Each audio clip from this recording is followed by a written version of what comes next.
And this is a killer for their credibility. And second, because probably they made a lot of mistakes. Emmanuel Macron, président de la République française, a récemment fait une déclaration qui a secoué le pays et les médias du monde entier. Dans un geste inattendu, il a cessé de nier les rumeurs persistantes et a finalement reconnu une vérité qui bouleverse profondément l'opinion publique. La réalité inquiétante concernant sa femme, Brigitte Macron. Cette révélation, inattendue et choquante, a immédiatement captivé l'attention de millions de personnes, provoquant un véritable tourbillon médiatique. Depuis des semaines, des murmures et des spéculations circulaient à propos de la vie privée du couple présidentiel, alimentant une curiosité intense et parfois intrusive. Mais personne ne s'attendait à ce que le chef de l'État lui-même décide de briser le silence. Lors d'une interview exclusive, Emmanuel Macron a abordé la question avec une franchise rare, admettant l'existence de difficultés et de faits que jusqu'alors il avait niés avec fermeté. Sa posture, mêlant gravité et sincérité, a donné à cette annonce un poids d'autant plus saisissant. Le choc réside autant dans le contenu de la révélation que dans le courage qu'il a fallu pour l'énoncer publiquement. La France entière, mais aussi la scène internationale, s'est retrouvée plongée dans une stupeur mêlée d'admiration et de curiosité. Des experts en politique et en communication analysent déjà les implications de cette admission, tandis que les réseaux sociaux s'enflamment, partageant chaque mot, chaque geste et chaque expression du président. Cet événement rappelle que derrière les images publiques, soigneusement construites, les personnalités les plus puissantes peuvent être confrontées à des vérités intimes et déstabilisantes. Emmanuel Macron, en choisissant la transparence, transforme un moment de scandale potentiel en une leçon de franchise et de courage. L'annonce a non seulement surpris, mais elle a aussi provoqué un dialogue national sur la vie privée, la responsabilité et la sincérité dans l'espace public. Pour la première fois, Emmanuel Macron a pris la parole dans les colonnes de Paris Match, brisant un silence pesant autour des rumeurs persistantes sur sa femme, Brigitte. Les mots du président étaient mesurés, mais tranchants, comme s'il pesait chaque syllabe avant de livrer une vérité que le public n'était pas prêt à entendre. Il a expliqué avec précision la démarche entreprise contre Candace Owens, l'influenceuse américaine qui, depuis plusieurs mois, avait propulsé ces spéculations dans une dimension internationale. Les accusations outrancières et invraisemblables ont pris la forme d'une série de vidéos intitulée « Becoming Brigitte », dans laquelle Owens prétendait que Brigitte Macron était née homme sous le nom de Jean-Michel Trogneux. Mais elle ne s'est pas arrêtée là. Elle a également insinué que le couple Macron serait consanguin et que le président lui-même serait le fruit d'expériences secrètes, évoquant même des programmes de contrôle mental liés à la CIA. Ces affirmations, qui paraissaient dignes d'un scénario de science-fiction, ont pourtant trouvé un écho viral, accumulant des millions de vues et transformant un simple bruit de couloir français en phénomène mondial. Emmanuel Macron, habituellement si prudent dans l'exposition de sa vie privée, a raconté les semaines qui ont suivi avec un mélange de gravité et d'agacement. Chaque message, chaque vidéo d'Owens, disait-il, constituait une attaque directe contre Brigitte et un irrespect total envers leur vie de couple. La plainte déposée en juillet dernier n'était pas seulement une réaction juridique, c'était un signal fort envoyé à ceux qui, sous couvert de réseaux sociaux, propagent des mensonges dévastateurs. Au fil de son récit, le président a décrit les nuits passées à suivre les réseaux sociaux, l'inquiétude silencieuse de Brigitte et les réunions avec ses avocats pour élaborer une stratégie qui ne se limitait pas à la simple confrontation. Il y avait dans sa voix cette tension palpable, comme si le lecteur assistait, en direct, à l'implosion d'une tempête médiatique. Les détails qu'il a révélés sur la manière dont ils ont choisi de répondre, rompant avec le code tacite des personnalités publiques qui ignorent généralement ce type d'attaque, ont donné une dimension dramatique et presque cinématographique à l'affaire. Chaque mot prononcé semblait souligner l'absurdité des accusations et la détermination du couple à protéger leur honneur. Emmanuel Macron a évoqué les messages reçus par des proches, les réactions des médias français et internationaux, et la sensation oppressante que cette rumeur avait pris vie, se transformant en une créature incontrôlable qui menaçait leur quotidien. Dans ce récit, le lecteur pouvait presque sentir l'adrénaline, le mélange de frustration et de courage, et le poids écrasant de devoir affronter publiquement une attaque si personnelle. Emmanuel Macron, longtemps resté discret face à la tempête médiatique, a choisi ce moment pour reprendre la parole et rétablir la vérité. Dans l'entretien exclusif accordé à Paris Match, il a raconté avec une précision presque palpable le dilemme auquel ils ont été confrontés, rester silencieux et laisser les rumeurs se propager, ou intervenir pour protéger non seulement leur image, mais surtout l'intégrité et l'honneur de Brigitte. Il y avait une tradition consistant à dire « il faut laisser couler ». C'est ce que nous avons fait au début. Au début, c'était en France, a-t-il expliqué, évoquant ces semaines d'observation où chaque murmure, chaque article, chaque commentaire sur les réseaux sociaux venait s'infiltrer dans leur quotidien, générant une tension presque insupportable.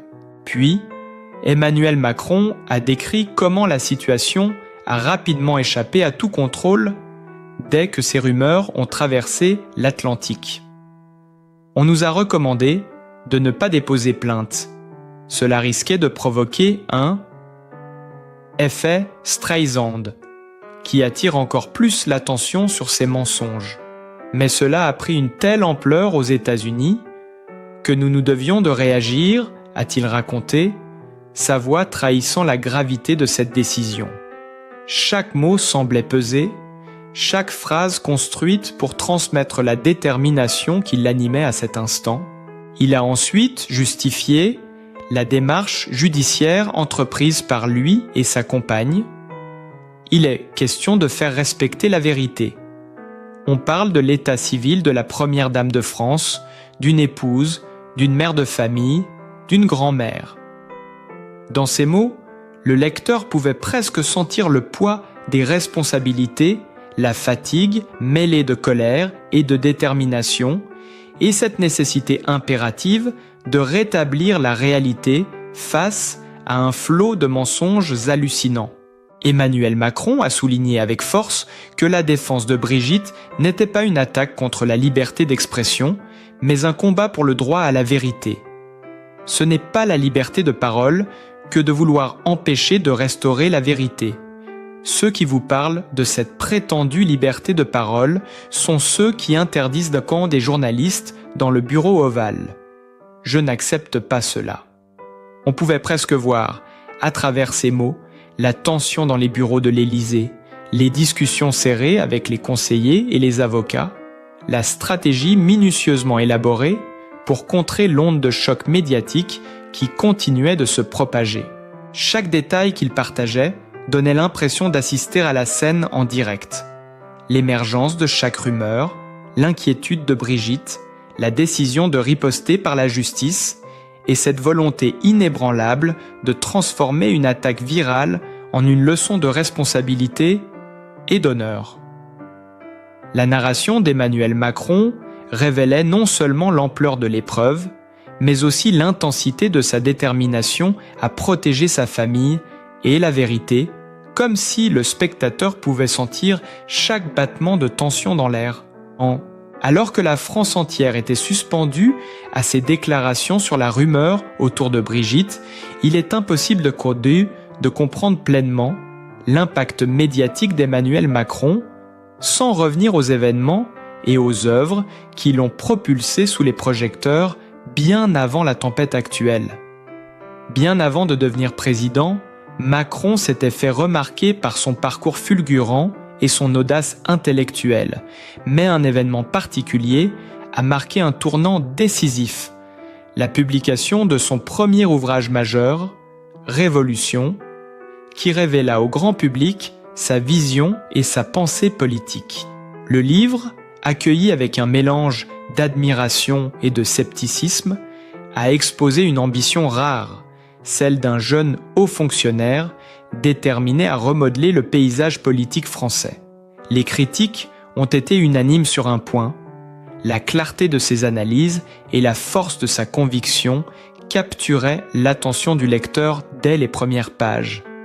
Ceux qui avaient eu l'occasion de le rencontrer en interview témoignaient d'une aura particulière, d'un charisme presque tangible et d'une énergie capable de transformer des idées abstraites en projets concrets. Mais c'est surtout un discours qui restera dans les mémoires qui a cimenté sa renommée nationale. Lors de la campagne pour les élections présidentielles, Macron a prononcé un discours devant une foule rassemblée à Amiens, qui allait devenir viral.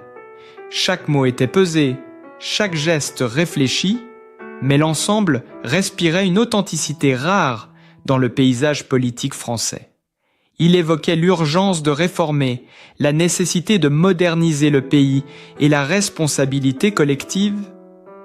Le public, suspendu à ses lèvres, ressentait à la fois l'intensité de sa détermination et la sincérité de ses engagements. Les caméras, les micros et les smartphones ont capté chaque nuance, chaque éclat d'émotion, propulsant ses images et ses paroles dans toute la France et bientôt au-delà des frontières. Cette visibilité s'est ensuite consolidée à travers son rôle en tant que ministre de l'économie, où Emmanuel Macron a initié des réformes audacieuses qui ont fait l'objet d'un débat intense dans les médias. Chaque annonce, chaque projet de loi, chaque intervention publique renforçait l'image d'un homme jeune mais résolu, capable de naviguer entre pragmatisme et vision stratégique. Les observateurs internationaux ont commencé à suivre sa trajectoire avec attention, anticipant déjà une ascension qui semblait inévitable. Le récit de sa montée en notoriété ne serait pas complet sans évoquer les débats télévisés qui ont capté l'attention de millions de spectateurs. À chaque apparition, Macron a su imposer un style unique, calme mais incisif, réfléchi mais capable de répliquer avec une vivacité surprenante. Les journalistes et le public ont alors commencé à percevoir ce qui allait devenir sa marque de fabrique, une capacité à articuler des idées complexes avec une fluidité qui rendait chaque explication captivante. Au fil de ces événements, le spectateur plongé dans la scène pouvait presque sentir l'effervescence qui l'entourait. Les lumières des studios, le murmure de la foule, les caméras braquées sur chaque expression, chaque mouvement. On pouvait suivre le cheminement d'Emmanuel Macron comme si l'on était là, témoin privilégié de chaque moment où sa notoriété prenait forme, consolidée à la fois par ses écrits, ses discours et sa manière singulière de captiver l'opinion publique. Son ascension n'était pas seulement une question de stratégie ou de chance, mais un enchaînement de gestes, d'œuvres et de paroles qui ont façonné l'image d'un homme à la fois accessible et impressionnant, capable, de marquer durablement le paysage politique français. L'impact de ces événements sur sa carrière ne se limitait pas à la sphère politique. Ils ont fait naître une fascination nationale et internationale, installant Emmanuel Macron comme une figure incontournable, à la fois par sa capacité à réformer et par sa présence médiatique saisissante. Avant que le nom d'Emmanuel Macron ne résonne dans toutes les chaumières françaises et au-delà des frontières, avant les discours, les livres et les scandales médiatiques, il y avait un petit garçon confronté à la réalité d'un monde qui ne lui faisait aucun cadeau. Né le 21 décembre 1977 à Amiens, dans une famille de classe moyenne, Emmanuel a grandi dans un environnement qui mêlait rigueur, exigence et une certaine austérité affective. Ses premiers souvenirs étaient marqués par le contraste entre la tendresse maternelle et la discipline paternelle, un équilibre précaire qui allait forger son caractère. Très tôt, il a montré une curiosité insatiable pour les mots, les livres et les chiffres, passant des heures à feuilleter des encyclopédies, à déchiffrer des textes parfois trop complexes pour son âge. Mais cette passion intellectuelle se heurtait souvent à un quotidien strict et rigide. Des règles précises, des attentes élevées et la nécessité de performer à chaque instant, que ce soit à l'école ou à la maison. Chaque succès devait être mérité, chaque échec sévèrement analysé, et c'est dans ce contexte que le jeune Emmanuel a appris la résilience, cette capacité à avancer malgré les obstacles et les frustrations. Ses camarades de classe se souviennent de ce garçon à l'allure sérieuse, concentré et déjà habité par une détermination rare. Il n'était pas le plus extraverti, mais chaque geste, chaque mot, trahissait une réflexion profonde. La solitude n'était pas un poids pour lui, mais un espace où il pouvait explorer ses idées et imaginer un avenir où il pourrait dépasser les limites imposées par son environnement. Il rêvait d'évasion et de grandeur, mais chaque rêve était confronté à la réalité d'une enfance marquée par des responsabilités précoces et une exigence constante. La famille Macron n'était pas dénuée d'affection, mais l'amour était exprimé avec parcimonie.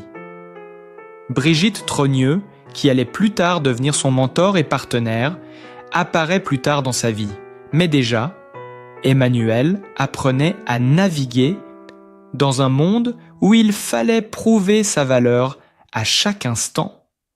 Il affrontait les critiques, les comparaisons avec ses frères et sœurs et la pression silencieuse de parents qui voulaient quand le meilleur pour lui, mais ne cachaient peut-être pas leur impatience devant les erreurs.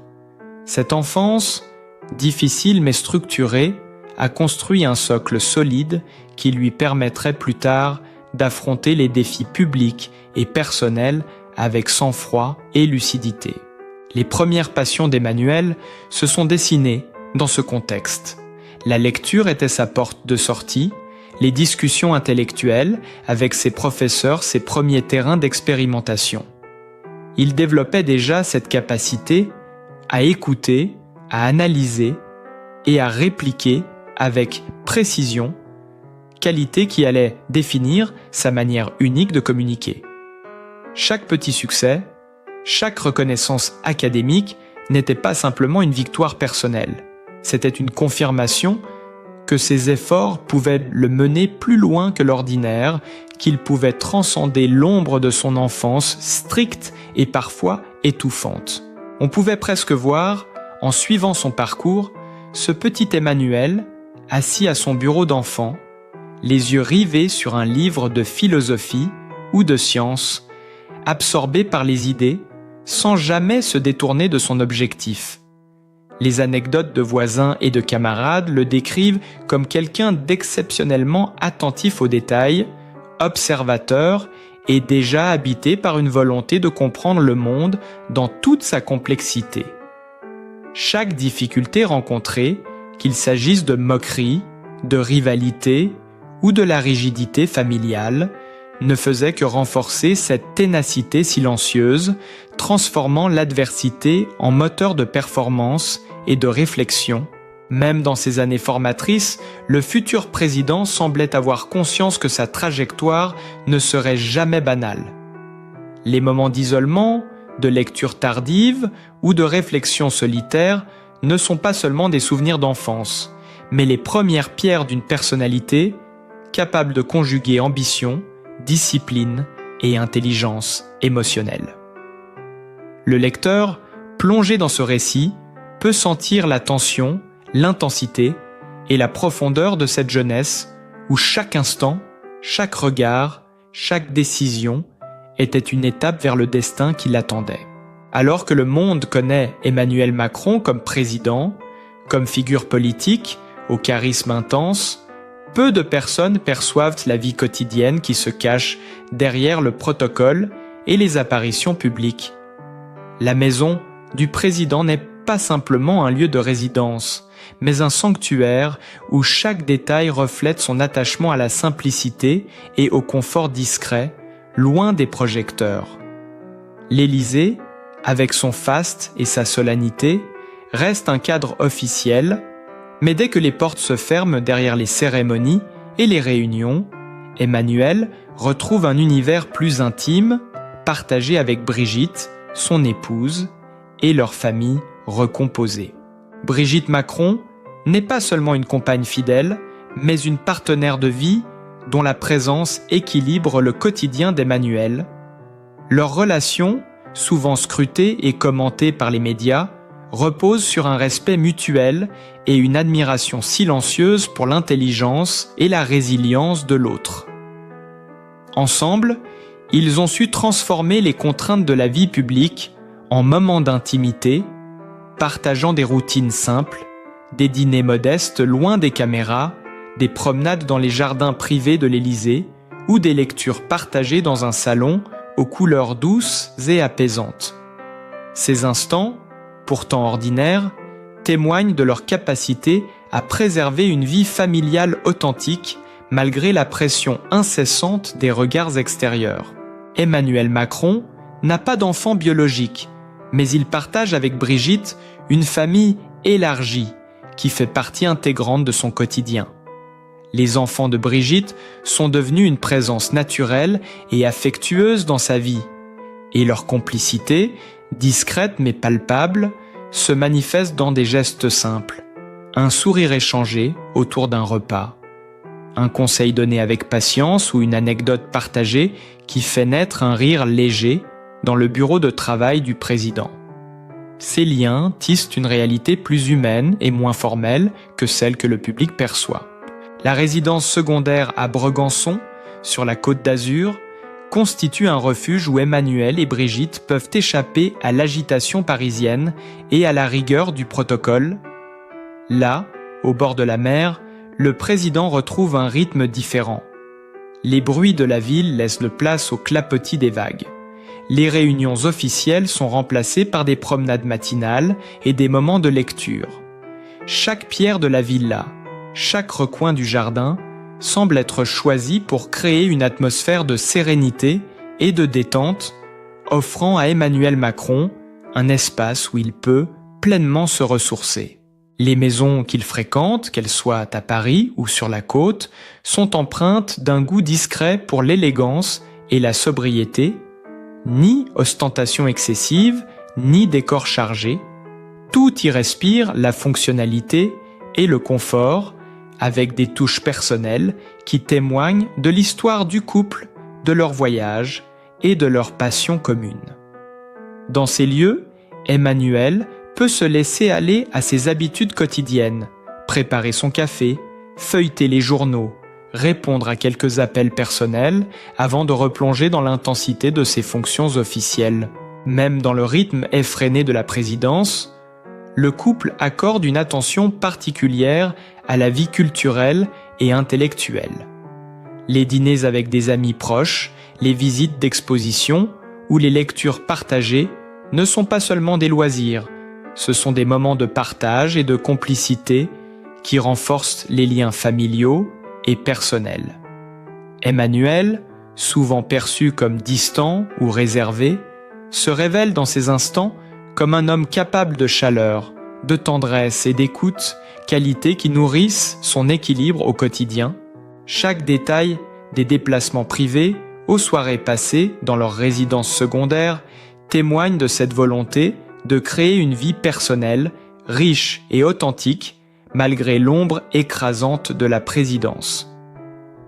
On peut presque sentir, à travers ces descriptions, la texture de leur quotidien, le parfum des fleurs dans les jardins, le cliquetis discret de la vaisselle lors d'un repas familial, le sourire échangé entre Emmanuel et Brigitte après une longue journée. Ces scènes, bien que discrètes et intimes, révèlent un aspect profondément humain d'un homme que le monde ne connaît souvent que par ses discours et ses décisions politiques. Emmanuel Macron n'est pas seulement une figure politique, c'est un homme avec une vie personnelle riche, des défis intimes et un courage quotidien qui mérite notre compréhension et notre respect.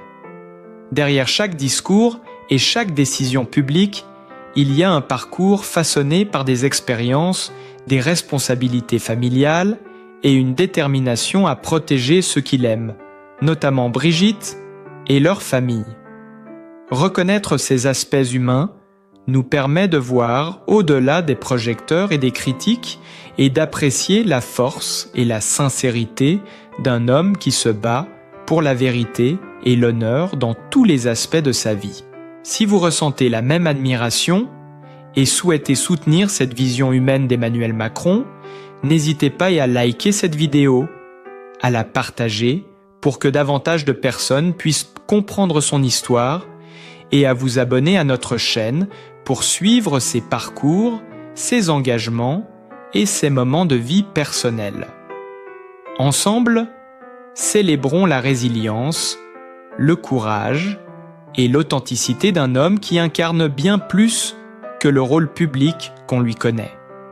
Votre soutien permet de diffuser la bienveillance et l'empathie et de rappeler que derrière chaque personnage public se cache une vie digne de respect et de considération.